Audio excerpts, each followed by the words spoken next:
Ahora sí, muy buenas tardes, espero se encuentren súper bien desde acá, desde Bogotá, Colombia, deseándoles un excelente día, una excelente tarde, una excelente noche, dependiendo del momento en el que usted escuche esta información. Desde la Escuela Internacional de Formación Jurídica, les damos la bienvenida a este nuevo Facebook Live en el que vamos a hablar de un tema bacanísimo y que, por lo que he podido investigar, no se toca mucho ni en la literatura ni en la jurisprudencia, pero que tiene un impacto brutal a nivel práctico. Así que si usted es litigante en asuntos no penales, esto le interesa un montón. Mi nombre es David Peñuela, autor del libro El arte de litigar, manual práctico de litigación oral en asuntos no penales. Súper bienvenidos a este espacio. Quiero saludarlos, así que por favor cuéntenos desde dónde se están conectando. Cuéntenos desde dónde nos están viendo. Por acá ya los estoy Por acá ya estoy conectado también desde el móvil para que ustedes nos cuenten. Escríbanos desde dónde se están conectando, que nosotros con muchísimo gusto les mandamos un saludo. Ustedes son la razón de ser de este espacio bacanísimo. Les decía, hoy vamos a hablar de un espacio muy poderoso. Hoy vamos a hablar de cuáles son las consecuencias que a nivel práctico, a nivel probatorio, que en la vida real, que allá en ese proceso en el que usted está litigando, se puede dar cuando las pruebas se practican sin el cumplimiento de las reglas. Y este tema es bien importante por una razón, porque al menos en asuntos no penales, la forma en la que se practican las pruebas es desastrosa.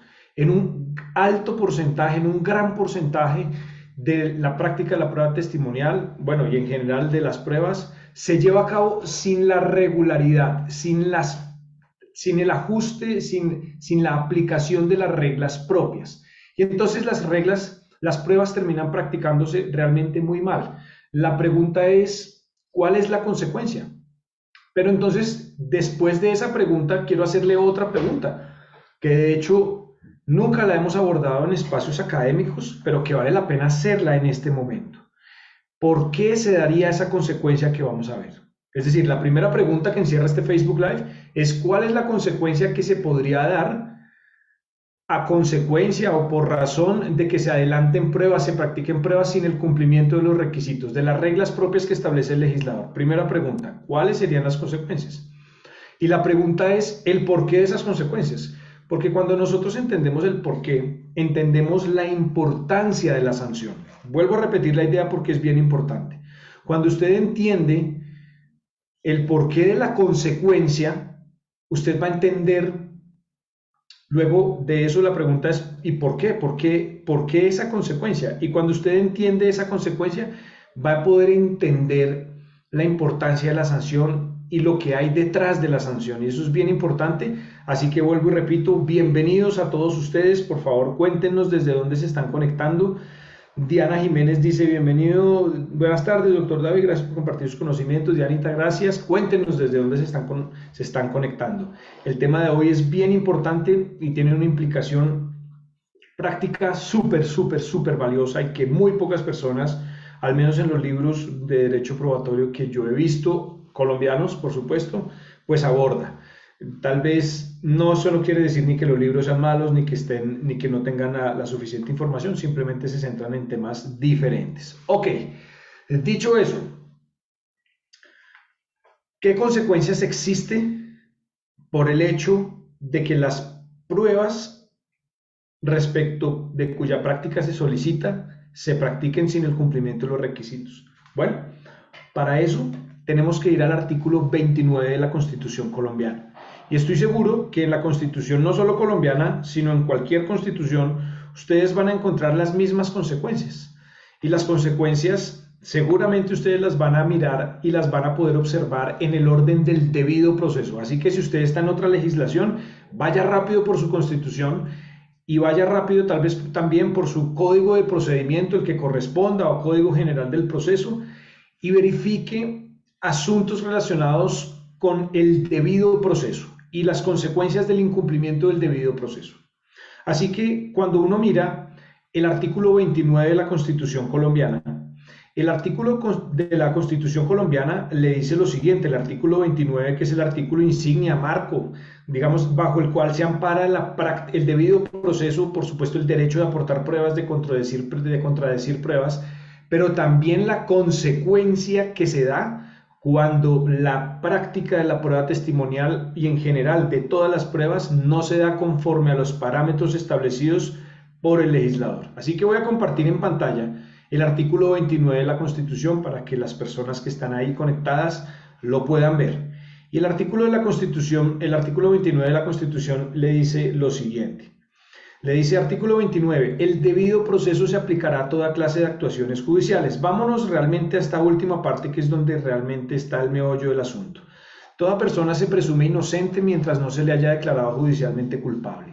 Quien sea sindicado tiene derecho a la defensa y asistencia de un abogado escogido por él o de oficio durante la investigación y el juzgamiento, a un debido proceso público sin dilaciones injustificadas, a presentar pruebas y controvertir pruebas y a contravertir las que se alleguen en su contra, a impugnar sentencia condenatoria, a no ser juzgado 2 veces por el mismo hecho.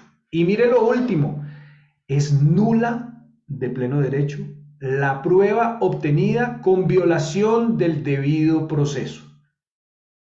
Luego, cuando uno va a mirar en asuntos no penales, al menos en Colombia, pues uno tiene que observar el Código General del Proceso. Y el Código General del Proceso, en el artículo 164, también nos trae la solución. También trae una referencia en relación con la consecuencia que se puede presentar cuando los medios de prueba se practican con la violación del debido proceso, sin el cumplimiento de las reglas. Y el artículo 164 habla sobre la necesidad de la prueba y le dice lo siguiente. Todas las decisiones deben fundarse en las pruebas regular y oportunamente allegadas al proceso. Las pruebas, no dice alguno, dice en general, cuando le dicen las pruebas es porque es un artículo que le abarca, digamos que es una palabra que le abarca todo, y le dice lo siguiente, las pruebas obtenidas con violación del debido proceso son nulas de pleno derecho. Eso a usted ya le está diciendo de entrada que la consecuencia por no practicar una prueba, un medio de convicción, sea el que sea, con base o con ajuste a las reglas, parámetros para el cumplimiento o para la evacuación de ese medio de prueba, le está diciendo de entrada, ya es nula. Ahora, le pregunto, ¿y por qué? Y quiero que por favor nos escriba, ¿por qué usted cree que esa sería la consecuencia? ¿Por qué la nulidad de la prueba? No del procedimiento, por supuesto. No está hablando de la nulidad del proceso. No quiere decir que se retrotraiga todo al momento en que comenzó el proceso para que se vuelva a practicar el proceso. No, esa no es la consecuencia. Le están diciendo es la nulidad de la prueba. Y la pregunta que le tengo es ¿por qué? ¿Por qué se da esa sanción? Me gustaría que lo habláramos, piense. Y me gustaría además que se aventurara. Cuéntenos acá, ¿por qué? ¿Por qué se da esa situación? Voy a comenzar a leer comentarios porque ya veo que por acá están respondiendo. Amparo Peña dice, buenas tardes desde Bogotá, Colombia. Gracias. Juan Carlos dice, excelente profesional del derecho. Gracias. Bueno, también aprovecho para decirles, oiga, 3 cositas, 3 invitaciones. Dele like al video. Compártalo. Y si usted está viendo este video y no se ha inscrito, no nos sigue en la web, más bien en la fanpage de la Escuela Internacional de Formación Jurídica, pues denos seguir, porque compartimos información muy valiosa que nunca o muy pocas veces se la enseñan en la universidad. Ir tan profundo en estos temas probatorios no es fácil. ¿Quién está de acuerdo conmigo en que cuando nosotros llegamos a clases de derecho procesal y tal vez menos el derecho probatorio, los profesores sí, por supuesto que hay unos muy buenos, abordan el asunto de manera completa, pero muy pocas veces se preguntan el porqué de lo que está consignado en los artículos? ¿A quién le ha pasado? Por favor, escriba la palabra yo en este momento a las personas que en pregrado o posgrado le ha pasado eso, o que incluso leyendo libros de derecho probatorio, pues sí, dan alguna explicación, pero realmente no van al trasfondo de la figura probatoria que se está abordando, del medio de convicción. Y por supuesto que eso pasa y que a mí también me ha pasado, pero eso no impide que podamos pensar y que nos podamos formular esa pregunta. Listo, ya sabemos que la sanción, para los que están enganchándose apenas en el Facebook Live, voy a hacer un resumen muy rápido. La pregunta marco de este Facebook Live es cuáles son las consecuencias que a nivel probatorio se presentan por el hecho de que no se practique el determinado medio de convicción a partir de las reglas para la práctica de ese medio de convicción de manera correcta. ¿Cuáles serían las consecuencias? Y ya lo vimos de mano del artículo 29 de la Constitución y también replicado en el artículo 164 del Código General del Proceso. Y la consecuencia es que serán nulas las pruebas que sean obtenidas con la violación del debido proceso. La pregunta es, y ahorita voy a explicar un poco más, pero antes de eso quiero preguntarle, ¿cuál es la razón, el porqué de esa sanción? ¿Por qué una sanción tan grave? ¿Por qué no simplemente decir, bueno, se valorará en menor medida o se valorará, digamos, no se le dará un valor probatorio tan alto? ¿Por qué decir se excluye? ¿Por qué decir es nula? ¿Por qué? Incluso la nulidad implicaría que uno podría volver a practicar la prueba. La pregunta es ¿por qué? ¿Por qué tenemos que volver a practicar la prueba si esa fuera, por ejemplo, la consecuencia inmediata de la nulidad? ¿Por qué ser tan estrictos? Y a mí sí me gustaría que ustedes aventuraran una respuesta, porque eso ya de entrada a uno le plantea pues una situación importante. Le está diciendo a usted, oiga, no toda prueba puede ser entonces tomada en cuenta para tomar una decisión. ¿Pero por qué? Quiero leerlos. Abogados, expertos, especialistas. Seguro que acá ya hay personas que tienen maestría, especialización. Pero vamos a lo profundo. ¿Por qué? Léanos. Los quiero leer, por favor. Bueno, acá Dubier Castillo da un saludo. Muchas gracias. Bueno, yo voy a ir adelantándoles mi opinión. ¿Sabe por qué una prueba practicada con la violación de las reglas para la evacuación de ese medio de prueba debe ser declarado nulo? Porque no ofrece la convicción necesaria para que desde un enfoque de verdad y de justicia esa prueba pueda ser tomada para tomar una decisión, pueda ser tenida en cuenta para tomar una decisión. Vuelvo a repetir porque es bien importante. Mire, una prueba que viola las reglas para la práctica de la prueba, de esa prueba, de ese medio de convicción, no puede ser tenido en cuenta y la sanción es tan dura porque es mucho el riesgo que se corre cuando se permite valorar una prueba de esa naturaleza. Y el riesgo que se corre es tomar decisiones judiciales injustas. Y eso es bien importante. Cuando usted entiende que una persona, la vida de una persona, la vida de una familia, la vida y las distintas áreas de la vida de esa persona y de la familia se pueden ver altamente afectadas, altamente perjudicadas por una decisión injusta, pues usted entiende por qué la nulidad de una prueba. Yo le preguntaba, ¿por qué ser tan exigentes con la sanción? Es decir, ¿por qué decir que cuando hay violación de la práctica de la prueba o de la práctica de las reglas, de la violación de las reglas de la práctica, ¿por qué cuando hay esa violación se genera la nulidad? ¿Por qué no otra consecuencia? Bueno, pues porque una prueba practicada con la violación de las reglas no ofrece el nivel de convencimiento necesario y convincente para que un juez tome una decisión que pueda lesionar derechos, lesión que puede traer consigo graves consecuencias a nivel personal, familiar, laboral, profesional, sentimental, económico, y no solo de la persona, sino de su núcleo principal, de las personas más cercanas. Esa es la razón, ¿sabe? Y esa es la razón por la que se declara nulo. No es simplemente, no, es que lo tendremos en cuenta, se le dará menor valor probatorio, no, es que se tendrá como indicio, no, es nulo. No se puede tener en cuenta esa prueba para demostrar ningún hecho, no se puede valorar, no entra dentro del abanico. No estamos hablando de un tema menor. Y esto tiene todo que ver con la forma en la que en Colombia y en Latinoamérica se están practicando las pruebas. Y se lo digo porque hace 8 días, 10 días tal vez estuve en una audiencia que fue una burla, un desastre. Una audiencia en donde las formas, las reglas para la práctica del interrogatorio de parte se violaron, pero mejor dicho, de manera flagrante. Y la pregunta es, ¿una prueba obtenida de esa forma realmente lleva al convencimiento al juez o a la juez? Pues vaya y mire la práctica de la prueba testimonial, por ejemplo. ¿Cuántas personas saben cómo se practica una prueba testimonial? ¿Cuántas personas, en cuántos despachos se practica de manera correcta una prueba testimonial? Yo creo que ni en el 10%. Y aún así se están tomando decisiones.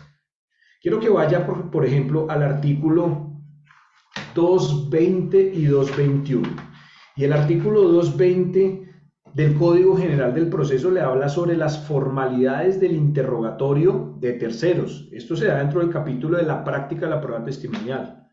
Y mire el artículo 221, también le dice, práctica del interrogatorio, la recepción del testimonio se sujetará a las siguientes reglas. Y cuando usted mira el artículo 164 le dice, obtenidas con violación al debido proceso. Eso quiere, y el debido proceso tiene que ver con ¿qué? Pues con unas formalidades que tienen de fondo, por supuesto, pues un asunto sustancial. Un derecho por proteger, el derecho a la verdad, el derecho a la reparación. Existen muchos derechos que de manera o que de naturaleza sustancial respaldan la creación de una regla. La sanción de esa regla en este caso es la nulidad. ¿Cómo estamos practicando la prueba testimonial? Mire, en ese interrogatorio de parte que le dije al representante legal, ni siquiera se le hizo jurar, ni siquiera se le conminó para que bajo la gravedad de juramento prestara su versión. Hubo preguntas que eran bien formuladas y que el despacho decía que estaban mal formuladas. Código General del Proceso permite que en el interrogatorio de parte, el declarante, la parte, no el testigo, pueda reconocer documentos y lo impidieron. Esa prueba, por ejemplo, podría ser nula. Se está violando la forma de la práctica de la prueba. Ahora, mire lo que le dice y vamos más allá. Y quiero que lo hagamos desde el punto de vista de la prueba testimonial. Le dice artículo 164, inciso final. Las pruebas obtenidas con violación del debido proceso. Obtenidas. Le pregunto, ¿el testimonio cómo se obtiene? Y ahora, esa es otra pregunta que le dejo. ¿Cómo se obtiene el testimonio? Los quiero leer. Pensemos todos. Pensemos todos que seguro acá, entre más estemos completos, entre más participemos, más bien, más cerebros piensan. Les pregunto, bueno, José David dice saludos, por acá Alex Castillo dice saludos desde Ciudad de México, doctor David Peñuela, gracias. Alex, te mando un abrazo.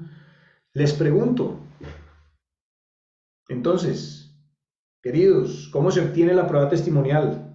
Oiga, acá los que se están conectando, denle like, comparta este video, denle like, compártalo en sus redes sociales. Haga llegar esta información a más personas porque es muy valiosa. Pero les pregunto, ¿cómo se obtiene la prueba testimonial? ¿Cómo se obtiene? Los leo. ¿Cómo se obtiene la prueba testimonial? Me gustaría saber, ustedes que son litigantes. Bueno, vamos dando pinceladas para resolver esa pregunta. La prueba testimonial se obtiene gracias a las preguntas que se hacen. ¿Cómo se obtiene la prueba testimonial? Una cosa es la solicitud de la prueba testimonial. Otra cosa es el decreto de la prueba testimonial y hasta ahí no se ha obtenido porque no se ha producido la prueba testimonial. La pregunta es, ¿cómo se obtiene? Entiéndase, ¿cómo se practica la prueba testimonial? ¿Cómo se obtiene la prueba testimonial? Y la prueba testimonial se obtiene gracias a las preguntas que se formulan. Así como otros medios de prueba, así como por ejemplo un informe se obtiene podría ser un derecho de petición, o así como una historia clínica se obtiene podría ser de un derecho de petición. Esa es la forma de obtención, el derecho de petición, luego con su contestación. Pues la forma en la que se produce un testimonio es a través de las preguntas que se hagan. Vuelvo y le repito, no es un asunto, cuando se solicita la prueba no se ha obtenido la prueba testimonial. Cuando se decreta la prueba testimonial no se ha obtenido la prueba testimonial. Se obtiene cuando se practica la prueba testimonial. ¿Cómo se practica la prueba testimonial? Con preguntas. Y ahí el código es muy claro y le dice las pruebas obtenidas con violación del debido proceso. Ahora, váyase al artículo 220 y 221 y ahí le dicen cuáles son las reglas para la práctica de la prueba testimonial.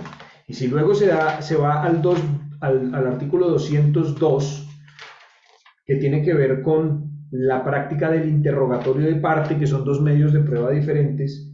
Le dice requisitos del interrogatorio de parte y el artículo 203 le habla sobre la práctica del interrogatorio de parte. La pregunta es si estos medios de prueba se realizan, se evacúan, se adelantan con la violación de las reglas establecidas en estos artículos. Entonces estaríamos en presencia de ¿qué? De una prueba que podría adolecer de una nulidad. Y eso es bien importante, porque sería un insumo que ustedes podrían utilizar para atacar las pruebas mal practicadas. Y esto no solo aplica y no solo se extiende a la prueba testimonial o los interrogatorios de parte, no.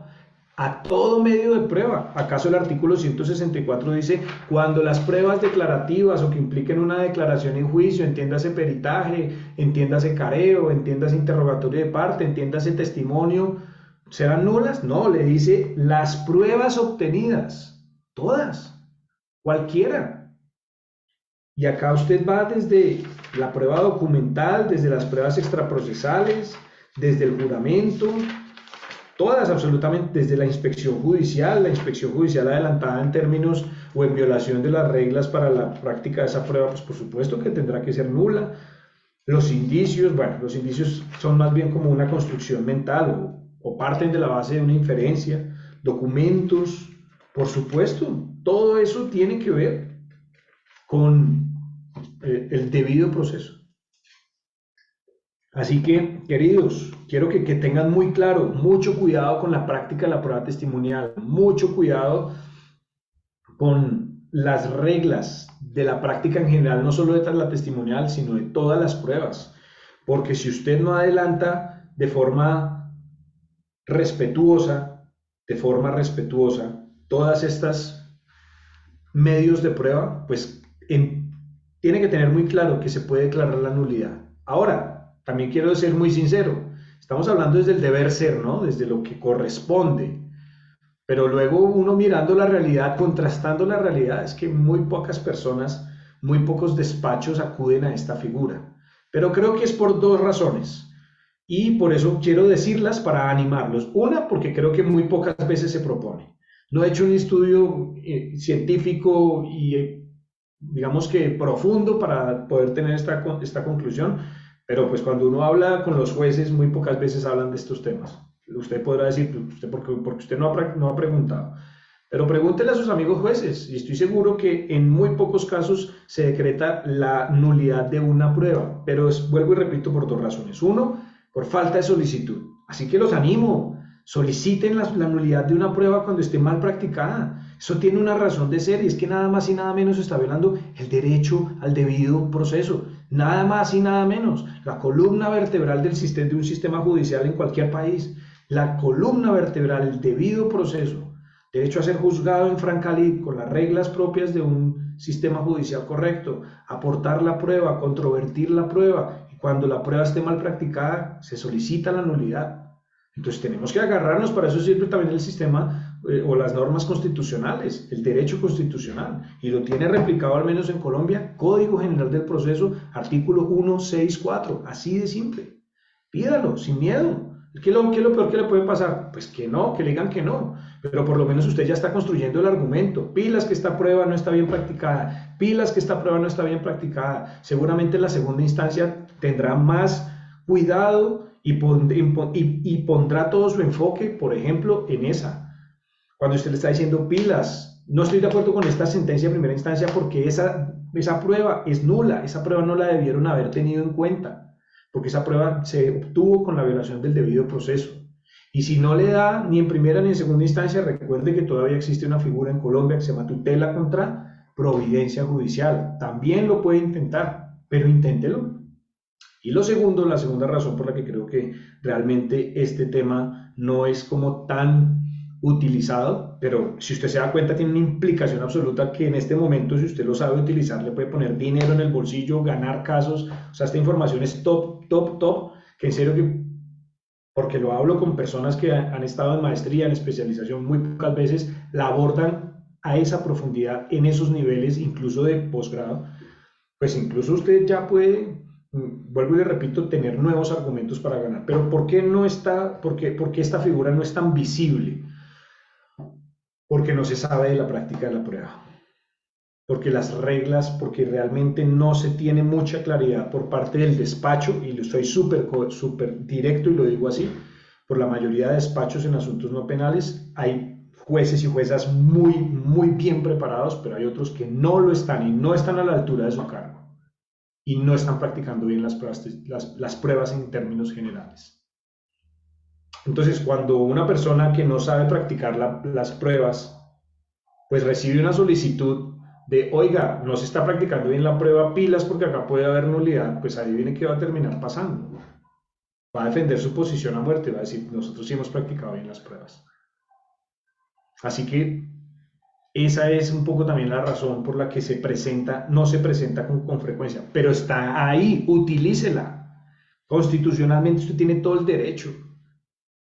Pelee la batalla, ¿qué es lo peor que puede pasar? ¿Qué tal que gane? Yo lo haría.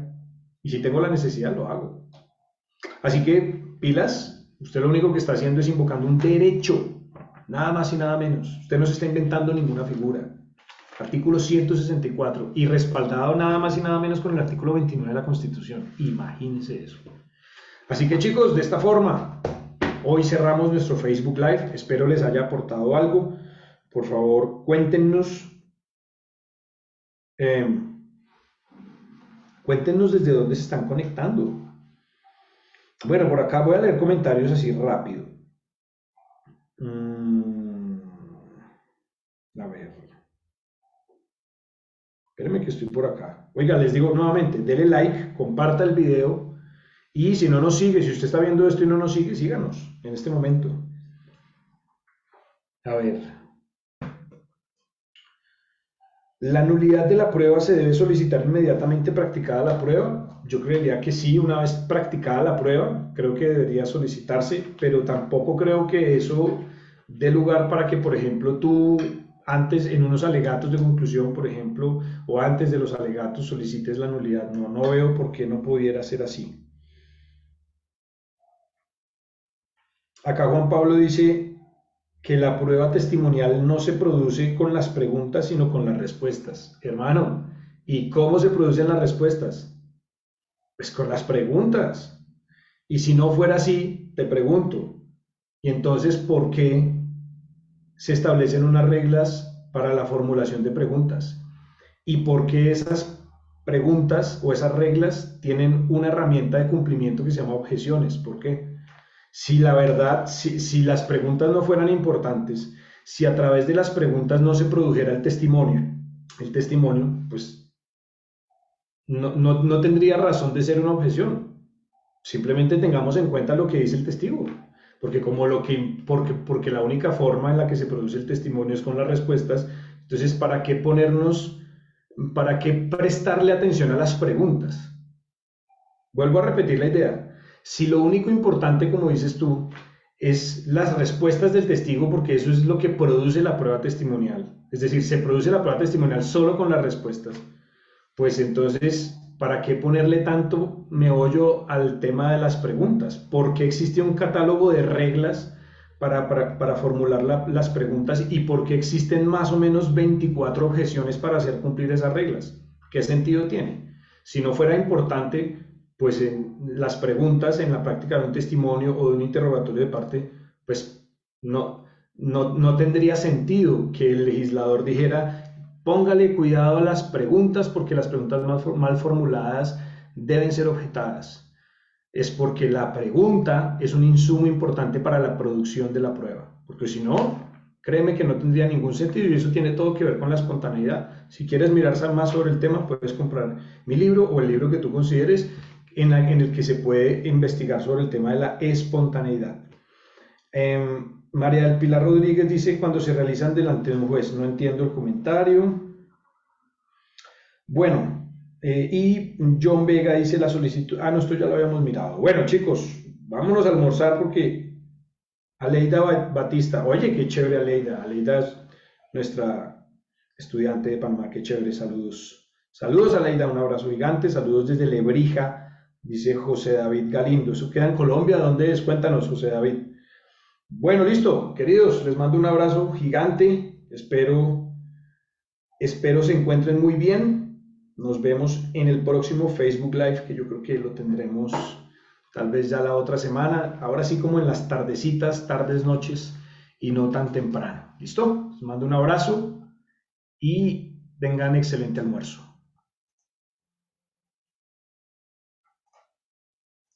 Chao.